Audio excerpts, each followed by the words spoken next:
بسم اللہ الرحمن الرحیم. السلام علیکم. میں سید عمران شفقت آپ کی خدمت میں حاضر ہوں. عمران خان صاحب کو جب سے سزا ہوئی ہے حکومت کے تیور بدل گئے ہیں اور پتہ نہیں اب یہ پاکستان تحریک انصاف کی سادگی ہے. ویسے وہ سادگی نہیں ہے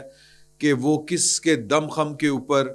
میں یہ علیحدہ رکھیں کہ سادگی ہے یا نہیں ہے, لیکن بہرحال یہ ایک سوال اپنی جگہ کے اوپر ہے کہ وہ پاکستان کی حکومت کو, پاکستان کی اسٹیبلشمنٹ کو جو دھمکیاں لگاتے ہیں کہ مذاکرات کریں ورنہ ہم ناراض ہو جائیں گے, یہ ہو جائے گا, وہ ہو جائے گا, مذاکرات ختم ہو جائیں گے, اگر فلاں کام یہ فلاں تاریخ تک نہ ہوا تو کام ختم. جو یعنی کہہ لیں کہ سزا سنائے جانے کے بعد اب اس کے امپیکٹس کچھ اور ہیں, اس کا معاملہ کچھ اور طرح سے ہے, لیکن ہم وہ بعد میں ڈسکس کریں گے. جو آج کی تازہ خبریں ہیں وہ یہ ہیں کہ جو حکومت ہے اس نے اس کے حوالے سے یا ذرائع کے حوالے سے حکومت کا جو ارادہ ہے وہ سامنے کچھ یوں آیا ہے کہ حکومت نے 9 مئی کے معاملے کے اوپر جو مطالبہ تھا پاکستان تحریک انصاف کا جوڈیشل کمیشن بنانے کا وہ ماننے سے انکار کر دیا ہے. اور حکومت کا اس ضمن میں کہنا ہے کہ چونکہ 9 مئی کے مقدمات درج ہیں, پولیس انویسٹیگیشن ہو چکی ہے اور عدالتوں میں کیس زیر سماعت ہیں, فوجی عدالتوں میں تو فیصلے آ چکے ہیں, تو لہٰذا یہ معاملہ وقت گزر چکا ہے کہ پاکستان تحریک انصاف جو ہے وہ ایک گزرے ہوئے معاملے کے اوپر جو جوڈیشل کمیشن بنانا چاہتی ہے وہ ہم بنانے پر رضامند نہیں ہے. لیکن جو عرفان صدیقی صاحب ہیں انہوں نے جو گفتگو کی آن دی ریکارڈ, اس میں انہوں نے کہا کہ جی کہ ابھی تو ہم غور و خوض کر رہے ہیں, اور رانا ثناء اللہ صاحب فرماتے ہیں کہ جو آپ نے مطالبہ کیا ہے کہ ہمارے جو لاپتہ افراد ہیں اور جو سیاسی قیدی ہیں ان کو رہا کیا جائے, تو لاپتہ افراد کے حوالے سے تو جو پاکستان تحریک انصاف ہے ان کو پہلے لسٹ دینی پڑے گی, نام دینے پڑیں گے, اور ساتھ میں ان کی گمشدگی کی FIRs کہ درج ہوئی ہیں یا نہیں ہوئی, یعنی کہ اتا پتہ تو معلوم ہو نا, ہوائی بات نہ ہو. اور دوسرا یہ کہ جو سیاسی قیدی ہیں وہ کون ہیں,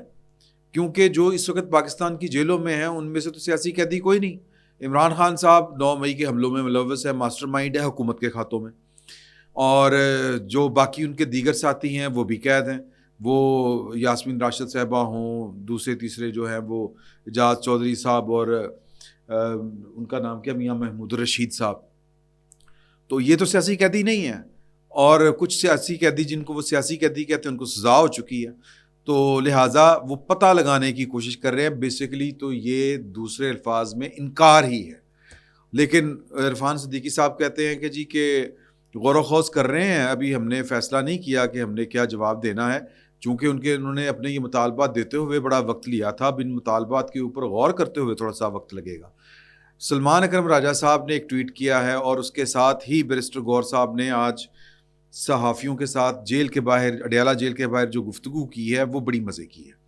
اس میں انہوں نے ایک تو بڑا کیٹیگوریکلی کہہ دیا ہے, کیونکہ چند دن پہلے اگر آپ کو یاد ہو تو ایک ٹویٹ جاری کیا تھا حکومتی مذاکراتی کمیٹی کے ترجمان جناب عرفان صدیقی صاحب نے. انہوں نے کہا تھا کہ یار یا فوج کے ساتھ مذاکرات کر لیں سادہ الفاظ میں, یا پھر ہمارے ساتھ مذاکرات کر لیں, بلکہ ہمارے ساتھ مذاکرات رہنے ہی دیں, اپنی ٹیم کو سمجھائیں کہ دفاع کریں, ان کے ساتھ کیا مذاکرات کرنے, ان کے پاس تو دینے کے لیے ہمارے پاس کچھ نہیں, ویسے ہی بے اختیار ہیں. یہ بات انہوں نے نہیں کہی, لیکن مطلب ان کی بات کرنے کا یہی تھا. آپ کی بڑے گھر سلام دعا ہو گئی ہے, کنڈی کھل گئی ہے, چلو ویری گڈ, ٹھیک ہے.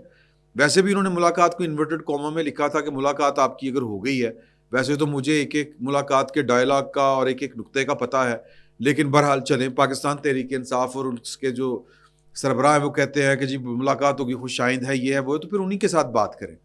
تو اس بات کو لیتے ہوئے, اس کا ریفرنس دیتے ہوئے بیرسٹر گور صاحب نے کہا ہے کہ جی کہ عرفان صدیقی حکومتی جو مذاکراتی کمیٹی ہے اس کے ترجمان ہیں, ان کو اس طرح کی بات نہیں کرنی چاہیے, اتنی سخت گفتگو نہیں کرنی چاہیے, ان کو دل بڑا کرنا چاہیے. وہ جو میری آرمی چیف صاحب کے ساتھ ملاقات تھی وہ تو ڈیفنس پرپس کے لیے تھی, وہ تو پاکستان کے جو داخلی معاملات ہیں اور جو بیرونی معاملات ہیں اور جو پاکستان کو درپیش چیلنج ہے, طالبان والا, طالبان سرحد کے اس طرف ہوں یا سرحد کے اس طرف ہوں, وہ والا, وہ اس کا حوالہ دے رہے ہیں. اور وہ کہتے ہیں حکومت جو ہے وہ دل بڑا کرے. ساتھ ہی انہوں نے حکومت دل بڑا کرے, لیکن خان صاحب نے کہہ دیا کہ 7 دنوں کے اندر اگر یعنی کہ جب سے انہوں نے وہ مطالبات تحریری طور کے اوپر میرا حال 16 تاریخ کو ہوا تھا نا ان کے ساتھ مذاکرات والا عمل, یعنی اس دن سے آپ کاؤنٹ کریں اور 7 دن رکھیں اس میں, اور 7 دن کے اندر اندر اگر جوڈیشل کمیشن بنتا ہے تو ٹھیک, نہیں تو پھر چوتھی نشست کا کوئی فائدہ نہیں. ساڑھے والا جواب ہے. اب سوال یہ پیدا ہوتا ہے کہ وہ تو عرفان صدیقی صاحب جو بات کر رہے ہیں وہ کر رہے ہیں, سوال یہ پیدا ہوتا ہے کہ یہ اتنی جو آکڑ ہے پاکستان تحریک انصاف میں, یہ کس وجہ سے ہے؟ بھئی بڑا سادہ سا ایک سوال ہے نا کہ آپ نے جو اپنی مسل پاور دکھانی تھی, جو آپ نے اپنی طاقت دکھانی تھی, وہ 26 نومبر کو تو وہ فارغ ہو گئی. اس کا نتیجہ یہ نکلا کہ آپ کی قیادت علی امین گنڈا پور صاحب اور جو لیڈ کر رہی تھی بشرا بی بی, وہ میدان سے بھاگ گئے, اپنے ورکروں کو چھوڑ کے بھاگ گئے. تو اب تو جو ایک سیاسی جماعت کا مسل ہوتا ہے, جو اس کی ایجیٹیشن والی صلاحیت ہوتی ہے, جو اس کی سٹریٹ پار ہوتی ہے, وہ تو نکارہ ثابت ہو گئی. اب ایسی صورتحال میں یہ ایسی کون سی بارگیننگ چپ ہے ان کے پاس, یا ایک ایسا کون سا وہ نکتہ ہے جس کی بنیاد کے اوپر یہ دھمکیاں دے رہے ہیں کہ میں نہ کیتا تو میں پلوان چھڑ دینا. یہی ہوتا ہے نا, مذاکرات تو اس لمحے ہوتے ہیں جب دونوں فریق سمجھتے ہیں کہ یار کہ ہیڈز آن ہو گئے ہیں, تو اب بات چیت کرنے میں ہی عافیت ہے. بات چیت کا مطالبہ بھی پاکستان تحریک انصاف کا, ترلا بھی پاکستان تحریک انصاف کا, خود ساختہ اور یک طرفہ ایک کمیٹی بنانے کا فیصلہ بھی تحریک انصاف کا, اور پھر وہ چاروں نہ چار جو حکومت ہے صرف یہ جیسچر دینے کے لیے کہ وہ یار پولیٹیکل پیپل, یہ حکومت جمہوری حکومت ہے اور یہ حکومت جو ہے وہ بات چیت کے اوپر یقین رکھتی ہے. اس وجہ سے چاروں نہ چار ان کو یہ اپنا مذاکراتی کمیٹی تشکیل دینی پڑی. ادروائز تو مجبوری کوئی نہیں تھی, آپ نے جو سب نکالنا تھا وہ تو نکال چکے ہیں. اب سوال یہ پیدا ہوتا ہے, تو پھر اگر پاکستان تحریک انصاف کے پاس باقی کوئی کارڈ نہیں بچا,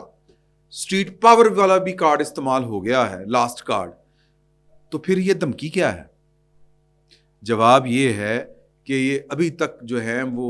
تکیہ کیے ہوئے ہیں. ان کی جو اصل مسل پار ہے وہ پولیٹیکل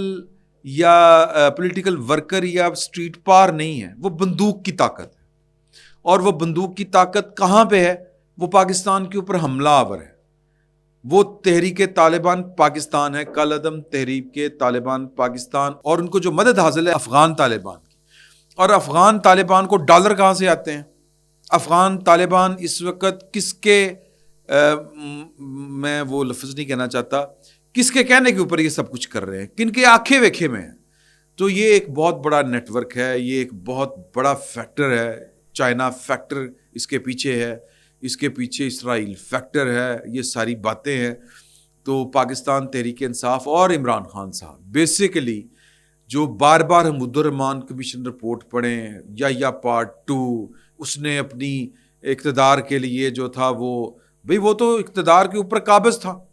یہاں پر وزیر اعظم ایک پارٹی کا ہے, پولیٹیکل پارٹی کا ہے, لیکن وہ سمجھتے ہیں, وہ کہتے ہیں, وہ ہم سارے دوست پوچھتے رہے کہ کون ہے یا پارٹ 2 یہاں پہ. کل تک وہ نام لے لیتے تھے عاصم نیر صاحب کا, آج کل نہیں لے رہے. لیکن بیک آف دا مائنڈ وہی بات ہے. یہ جو دھمکی لگاتے ہیں یہ بیسیکلی وہ کہتے ہیں کہ مکتی بانی نے شیخ مجیب صاحب کا کام آسان کیا تھا, بھارت کے ہاتھوں وہ کھیلے تھے. ادھر ٹی ٹی پی ہے, آج کے دور میں ٹی ٹی پی ہے جو مکتی بانی کا رول پلے کرے گی. اور مکتی بانی کے پیچھے تب بھارت تھا,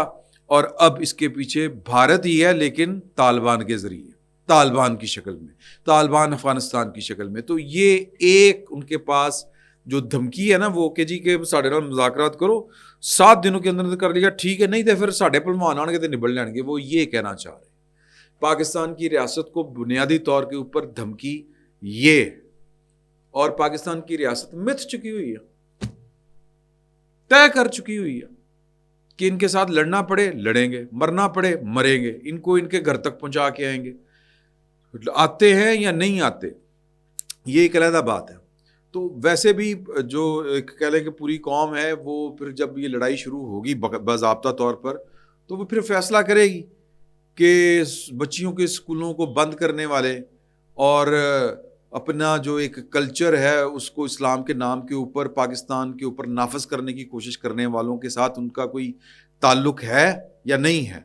وہ ایک بات کی بات ہے، لیکن عمران خان صاحب کی نادانی کا لیول چیک کریں آپ کہ وہ آگ سے کس درجے کے اوپر جا کے کھیل رہے ہیں۔ اگر یہ بات جو بظاہر معلوم ہوتی ہے کہ یہی بات ہے، اس کے پیچھے اور کوئی بات نہیں، آپ نکالیں پاکستان تحریک انصاف کا عمران خان صاحب کا پرپن پنجابی میں ہم کہتے ہیں بھائی چارہ، محبت جو ٹی ٹی پی کے ساتھ تھی، جو افغان طالبان کے ساتھ تھی، آج تک آپ نے عمران خان صاحب کے منہ سے، یعنی وہاں پر بچیوں کے اسکولوں کے اوپر پابندیاں لگی تو ادھر یہ کہتے ہوتے تھے مرد ربوٹ نہیں ہوتا۔ مائنڈ سیٹ چیک کریں آپ، وہاں پر وہ ہمارے فوجیوں کو قتل کرتے ہیں اور یہ کہتے ہیں پاکستان کی فوج نے وہاں پر کیوں حملہ کیا، وہ تو پناہ گزین تھے۔ وہ پناہ گزین جو ہیں وہ پاکستان میں کوئی قدرتی آفت نہیں آئی تھی، یہاں پر دہشت گردوں کے خلاف ایک آپریشن شروع ہوا تھا جس کی وجہ سے دہشت گرد یہاں سے بھاگ کے ادھر چلے گئے۔ اب وہ کہتے ہیں جی آپ نے پناہ گزینوں کے اوپر وہ بم برسائے پاکستان کی ایئر فورس نے، ان کو دکھ یہ ہے وہ پناہ گزین نہیں ہے، وہ دہشت گرد ہیں جو پاکستان سے مفرور ہے۔ تو اگر عمران خان صاحب اس لیول کے اوپر جا کے ریاست کے ساتھ جنگ کر رہے ہیں در پردہ، تو سر ریاست ان کے لیے پھولوں کے ہار لے کے کھڑی نہیں ہوگی۔ یہ بات پاکستان تحریک انصاف کا وہ ووٹر سپورٹر جو پاکستان کے اندر موجود ہے، یہ اس کو سمجھنے کی ضرورت ہے۔ اگر اس کو سمجھ میں آ جائے تو فابہا، نہ سمجھ میں آئے تو ڈنڈا آہا، یہ بات سمجھیں۔ تو لہٰذا یہ مذاکرات، ان مذاکرات سے نکلنا نکالنا کچھ نہیں ہے، یہ دھمکیوں کے اوپر مذاکرات کبھی بھی کامیاب نہیں ہوتے، اور پھر مذاکرات پرسن اسپیسیفک تو کبھی بھی کامیاب نہیں ہوتے۔ آپ ان کے دو مطالبات دیکھیں کہ سیاسی قیدیوں کی رہائی 9 مئی اور 26 نومبر، یہ ان کی جوڈیشل انکوائری، ان دونوں کا مطلب یہ ہے کہ عمران خان صاحب کو باہر لے کے آئے۔ عمران خان صاحب کا جیل میں اب دم گھٹتا ہے، میں تھک گئی ہوں، وہ سنا ہوا ہے نا آپ نے گانا چوڑیاں فلم کا تو بہرحال یہ معاملات ہیں۔ عمران خان صاحب اپنی ذات سے نہ آگے سوچ رہے ہیں، نہ اپنی ذات سے باہر نکل کے پاکستان کے حالات کو دیکھ رہے ہیں۔ وہ بار بار حمود الرحمان کمیشن کا ذکر کرتے ہیں، وہ بار بار یا پارٹ 2 کا ذکر کرتے ہیں، تو وہ بیسکلی پاکستان کو دھمکی دے رہے ہوتے ہیں کہ جو 1971 میں ہوا تھا وہ اب کی بار اس طرف سے ہوگا، افغانستان کی طرف سے ہوگا۔ افغانستان کے پیچھے کون کون ہے یہ آپ کو بتانے کی ضرورت نہیں ہے، بھارت ہے اور انٹرنیشنل اسٹیبلشمنٹ ہے۔ کیوں ہے؟ ہم بہت اس کا بڑی مرتبہ ذکر کر چکے ہیں، پاکستان کی ایٹمی ٹیکنالوجی سے لے کے چین فیکٹر تک یہ سارے معاملات ہیں، اور پاکستان تحریک انصاف اور عمران خان صاحب ان کے اعلی کار بنے ہوئے ہیں۔ تو یہ تو جناب معاملہ آپ ایک طرح سے گول ہی سمجھیں۔ باقی رہ گی بات، اگر عمران خان صاحب کو یقین ہے کہ وہ چونکہ آج سائن کر دی انہوں نے اپیل کے لیے اور وہ بہت جلد باہر آ جائیں گے، تو حضور اعلیٰ اسلام آباد ہائی کورٹ میں 2 نئے جج آ چکے ہیں، اور ان 2 نئے ججوں میں جو ایک جج ہیں ان کے ساتھ چیف جسٹس اسلام آباد ہائی کورٹ کا ڈویژن بینچ بن چکا ہے، اور معاملات جس طرح سے چلیں گے اس طرح سے چلنے ہیں۔ اور یہ 2 نئے ججز کا نام ہے راجہ انعام امین منہاس اور جسٹس محمد اعظم خان۔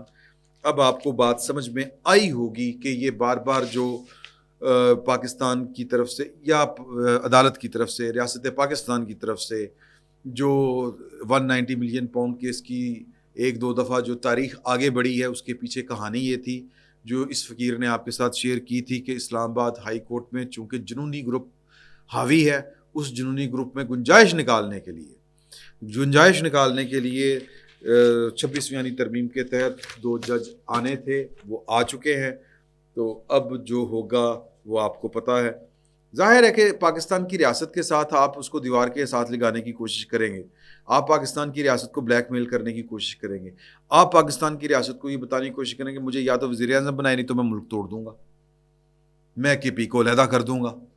تو پھر ریاست بھی آپ کے ساتھ کچھ اسی طرح کا ہی معاملہ کرے گی،